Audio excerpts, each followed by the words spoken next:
राम राम भाई सारे भैया मैं हूं दिनेश डांडा और स्वागत है आपके अपने चैनल दिनेश डांडा चैनल में। तो भाई आप सभी को पता है इलेक्शन आगे हैं और घनी सारी भर्ती भाई इसमें फंसी पड़ी है। और भाई बहुत सारी भर्तियां ही आगे आने वाली हैं, कुछ एडवर्टाइज भी की गई हैं, कुछ की ज्वाइनिंग होनी भी बाकी है भाई, कुछ के पेपर होने भी बाकी है। तो कुल मिला के न अगर ये भर्ती प्रॉपर तरीके से हुए हैं तो जो पछला सूखा था न्यू लगा लो 4 साल का या 3.5 साल का जो नौकरियों का सूखा था वो लगभग समाप्त होने वाला है। भाई कुछ भगत बीजेपी के मिले हैं, कुछ भगत कांग्रेस के मिले हैं, लेकिन भाई अपन सिर्फ और सिर्फ बेरोजगारी के ऊपर बात करनी है। बेरोजगारी के ऊपर एक बार सोच के देखो आप, कोई सी भी पार्टी नहीं अपने मैनिफेस्टो में यूं नहीं दिया है कि भाई मैं इस तरीके से कैलेंडर जारी करेंगे या इतने टाइम बाउंड के अंदर आपा भर्ती क्लियर करांगे। तो मतलब कुल मिला के नहीं भी वो न्यू नहीं कहा अगर खोखले वादे हैं, चाहे वो बीजेपी के लगा लो चाहे वो कांग्रेस के लगा लो। ई फिलहाल भाई कुछ भाई ज्वाइनिंग की बाट में भी है भाई, उनका हक भी है क्योंकि भाई लगातार मेहनत भी करी है, लेकिन प्रयासरत तो है, लेकिन इनको याद नहीं है कि भाई करना के है बड़का। क्योंकि मजदार में फंसा के जो गए हैं 2018 इलेक्शन भी इन्होंने ग्रुप डी के ऊपर खेला था, और जो ये 2024 का इलेक्शन भी ये ग्रुप डी के ऊपर खेलने की कोशिश कर रहे हैं। और उन ग्रुप डी वाले बड़कन भी भाई इब तक कोई न्यू लगा लो कोई डिपार्टमेंट नहीं मिला है, कुछ भाइया न भाई उनकी सैलरी भी नहीं मिली है। तो कुल मिलाकर जो बर्बाद हो रहा है ना, मेरे ख्याल में इस राज्य में सबसे ज्यादा भाई बेरोजगार हो रहा है कल। और इनकी जो कैब बत्ती आई थी कि भाई हमने बिना खर्ची बिना पर्ची नौकरी दी है भाई, इसमें कोई संदेह नहीं। गरीबा बालक लगे भी हैं, जो बात सही है वह एक्सेप्ट करनी भी चाहिए। न्यू लगा लो भाई सिर्फ वाह बात देख के तो आगे काम नहीं चल सकता। जो करी ने 2014 तो 19 तक भर्ती करी थी, अगर ये 19 तर 24 तक भी भर्ती कर दे तो भाई देखो कह दे किसान परेशान करे या भाई कोई बिजनेस मैन परेशान करे, सारी चीज दब जाया करें भाई बेरोजगारी के ऊपर। लेकिन इन्होंने बेरोजगारी पर प्रहार ही नहीं करने की कोशिश की, बेरोजगार का सिर्फ और सिर्फ मजाक उड़ाया है।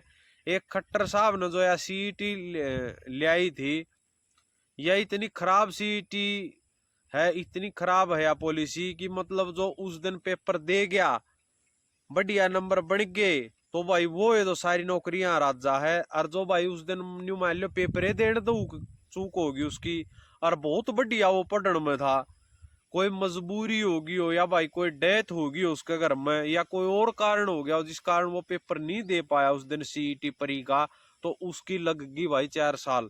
उसके लिए हरियाणा सरकार की जो नौकरियां के दरवाजे हैं वो बिल्कुल बंद हो गए। तो कौन सा कानून में ऐसा लिखा है कि भाई एक पेपर पूरी 3-4 साल तय करेगा।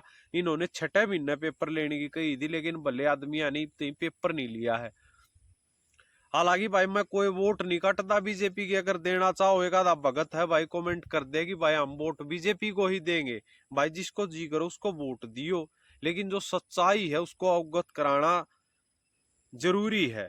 ये बात है भाई कांग्रेस सरकार की, जो अगर कांग्रेस सरकार में पर्ची खर्ची जब चालिया कर दी, हमने वो भर्ती भी देखी है भाई जो सिर्फ और सिर्फ फिजिकल कर दे इंटरव्यू के लेवल पर होया करती है। हरियाणा पुलिस की भर्ती की बात कर रहा हूँ, सिर्फ और सिर्फ भाई इंटरव्यू होया करता। और इंटरव्यू मान लो भाई मंत्री की किसी एमएलए की अगर कोई सिफारिश होती तो उस नाम का इंटरव्यू होया करता न्यू देखने खातिर भाई इसकी कितनी बड़ी सिफारिश है।